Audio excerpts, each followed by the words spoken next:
Este trimestre estamos estudando lições das epístolas de Pedro. Temos no Novo Testamento duas cartas, duas epístolas do apóstolo Pedro, escritas à igreja em seus dias. No entanto, os ensinamentos de Pedro são muito profundos e transcendem o tempo. Foi importante para a igreja de seus dias, tem sido importante para a igreja de Cristo ao longo dos séculos e é extremamente importante para a igreja do presente. A lição que estaremos considerando é a lição de número 3, que vem falando sobre filhos obedientes de Deus. E vamos perceber nesta lição ensinamentos muito práticos para a nossa vida cotidiana. Então, pega a sua Bíblia, pega a sua lição e vamos nos dedicar, vamos extrair ensinamentos que vão impactar profundamente cada um de nós. O verso áureo está na primeira carta de Pedro, capítulo 1, verso 22. Purificando as vossas almas pelo Espírito na obediência à verdade, para o amor fraternal, não fingindo. Amai-vos ardentemente uns aos outros com um coração puro. E o pensamento da inspiração: quando nos apegarmos a Cristo pela fé, nossa obra terá apenas começado. Todo crente tem hábitos corruptos e pecaminosos que deve vencer por uma guerra intensa. Cada pessoa é obrigada a lutar a batalha da fé. Então, assuntos como amor, obediência, vencer hábitos corruptos e o pecado, a batalha da fé, são temas que nós estaremos vendo ao longo do estudo dos tópicos desta lição.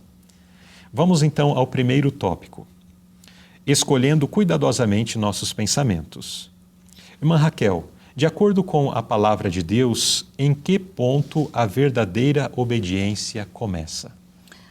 A verdadeira obediência, ela começa de dentro para fora, né? Através de uma limpeza de alma, através de um trabalho interno. Não é aquele negócio de, eu vou obedecer porque é o correto a fazer.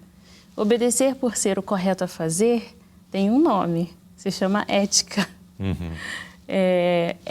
A ética, ela exige, para manter uma ordem, né? Ela é construída através de valores morais, valores sociais, e é por isso que existe diferença entre as regras éticas de vários lugares.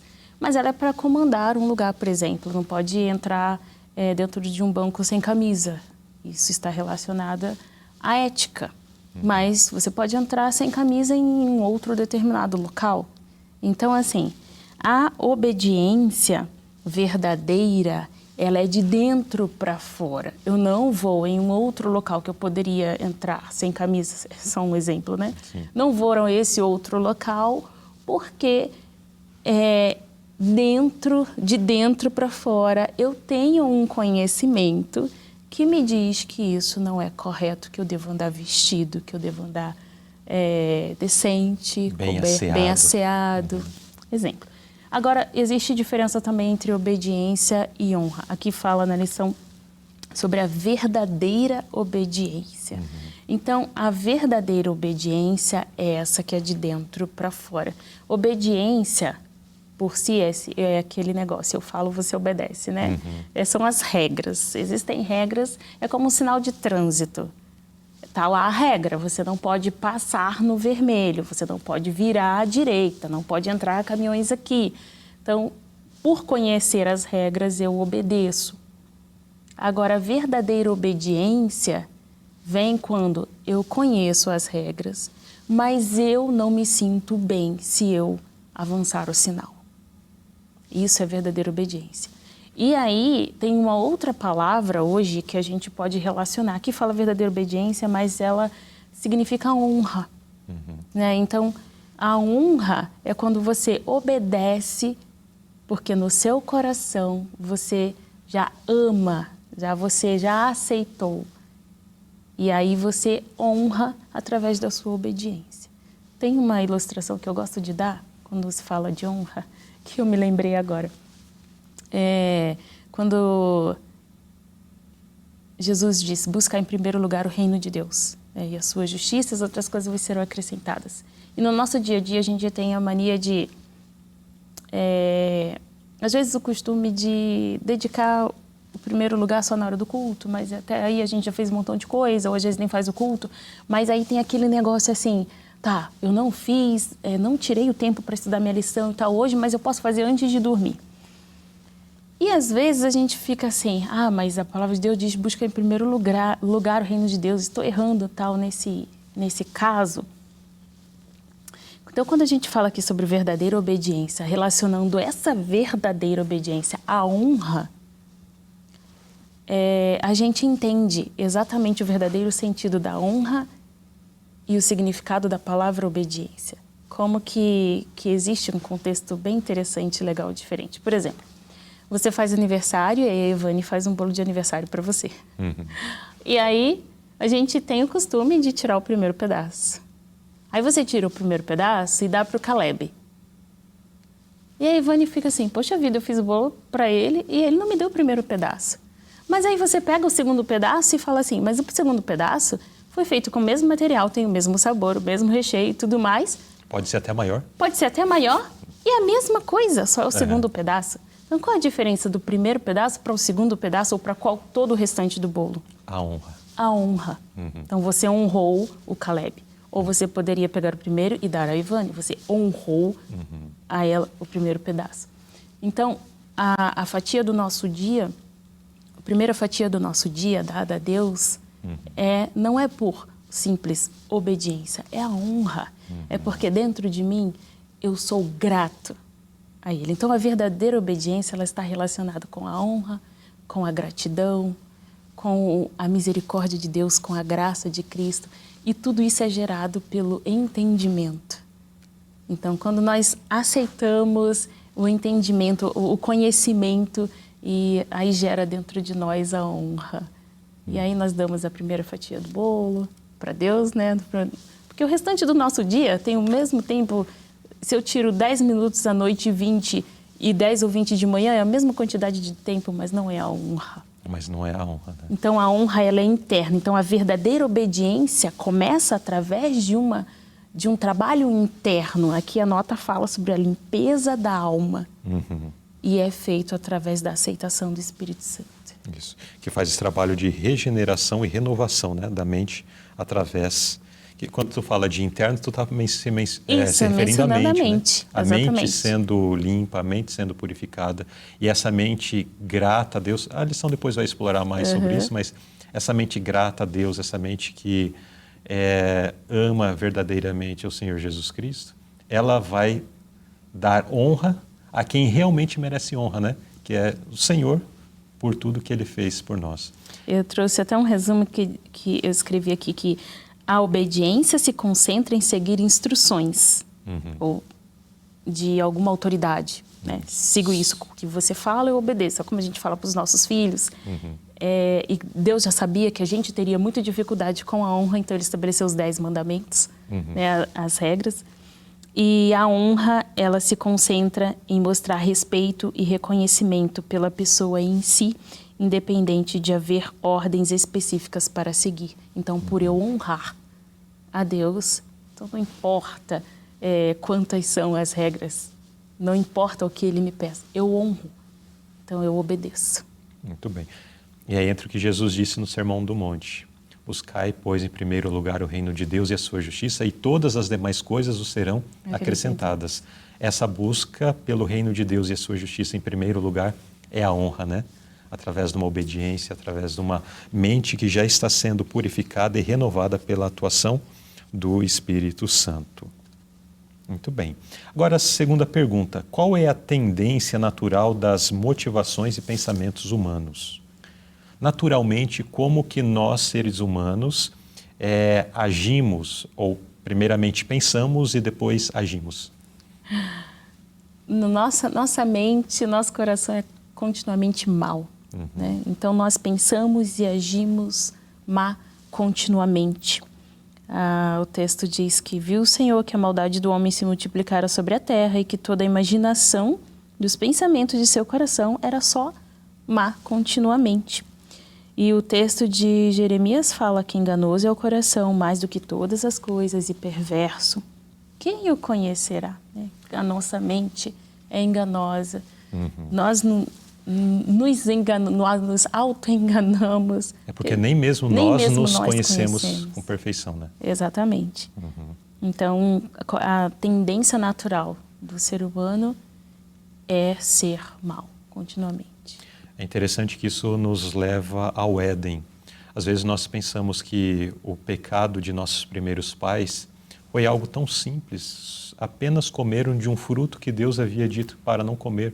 Quantas coisas mais graves do que essas nós acabamos fazendo no nosso dia a dia e as consequências, aparentemente, não são tão graves quanto a de nossos primeiros pais. Mas a gravidade estava no contexto que eles foram criados, no privilégio que tinham de estar com Deus, sendo instruídos por Deus, sendo aconselhados pelos santos anjos, mas mesmo assim fizeram a escolha. E a consequência disto foi que não apenas eles fizeram algo errado e pronto, acabou, é só não fazer mais e as coisas estão certas. Não. Aquela quebra daquele privilégio que eles tinham de estar face a face com Deus, vivendo em santidade, trouxe sobre toda a descendência de Adão, já ali no DNA do ser humano, a tendência para o mal. Nascemos pecadores. A criança pequena, já logo nos primeiros dias, meses e anos, nós já vemos ali os traços do pecado impressos no seu caráter. E isso é desenvolvido e à medida que cresce sem uma aproximação a Cristo para que, através da sua graça, se opere uma obra, se desenvolve uma índole, uma intenção, um caráter, um coração semelhante ao que é descrito aqui do povo antediluviano. Pensavam que era mal, desejavam e faziam o que era mal, a ponto de Deus chegar e pensar assim: nossa, estou triste por ter feito o homem. Então nascemos dessa forma, mas graças a Deus porque a lição apresenta que existe solução, né, para que esta cadeia seja quebrada na vida de cada ser humano. É isso, e como pais a gente está...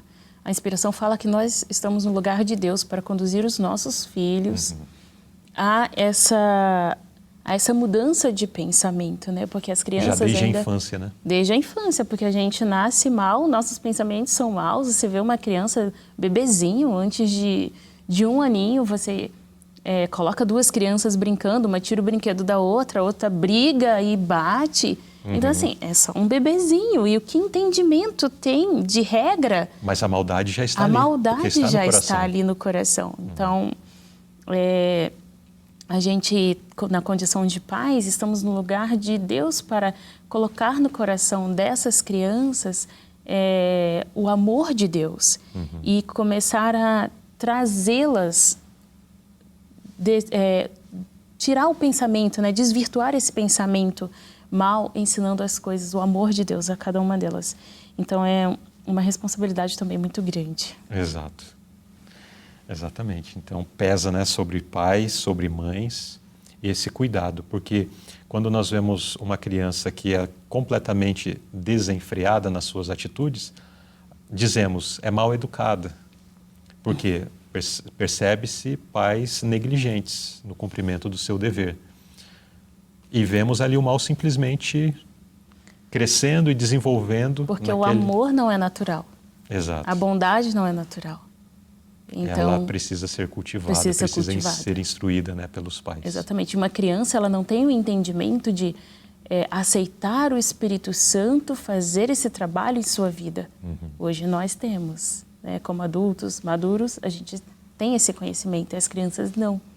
Então a gente ensina de formas lúdicas, didáticas e com historinhas e como que machuca, o que não pode fazer, o que não pode falar.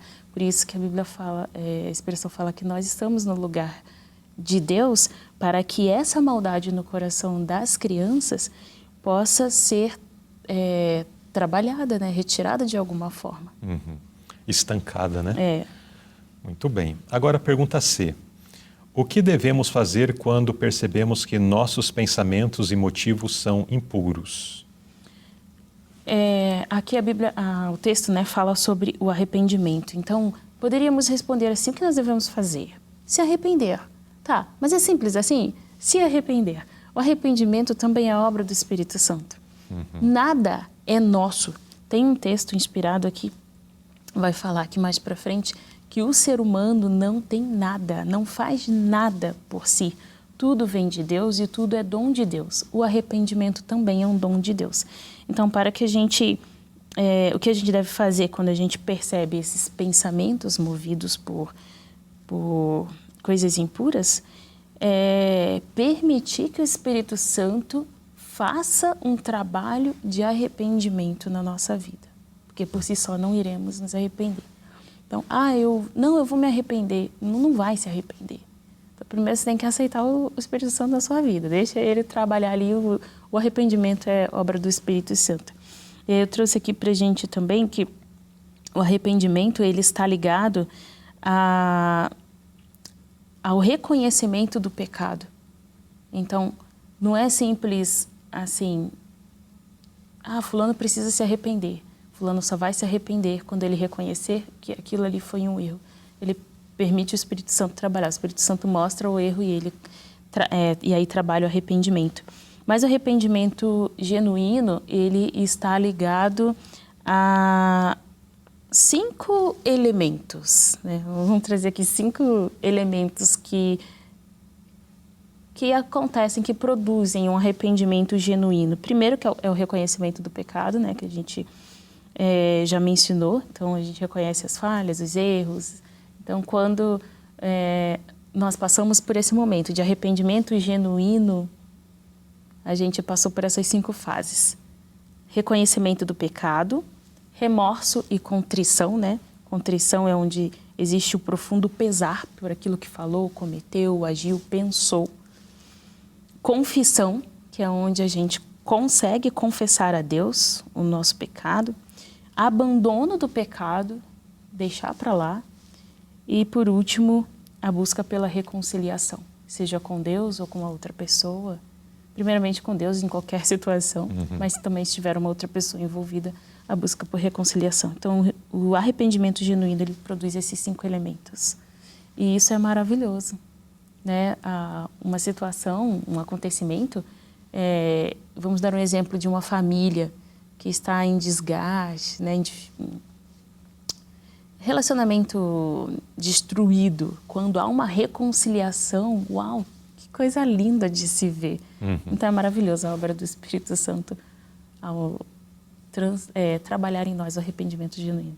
Exato, muito bem. Então essa lição vai falar muito sobre o Espírito Santo, né? Porque o Espírito Santo é esse agente central no processo de levar a alma pecadora atolada no pecado a estar em paz com Deus, passando por todos esses passos de conscientização, do sentimento da necessidade, do arrependimento verdadeiro e da purificação também desta vida. Muito bem, então nesse primeiro tópico aprendemos sobre escolhendo cuidadosamente nossos pensamentos e que Deus nos ajude para que tenhamos clareza acerca daquilo que pensamos, porque os nossos pensamentos se transformam em ações, mas que os nossos pensamentos sejam puros para que as nossas ações sejam puras também no Senhor. Amém?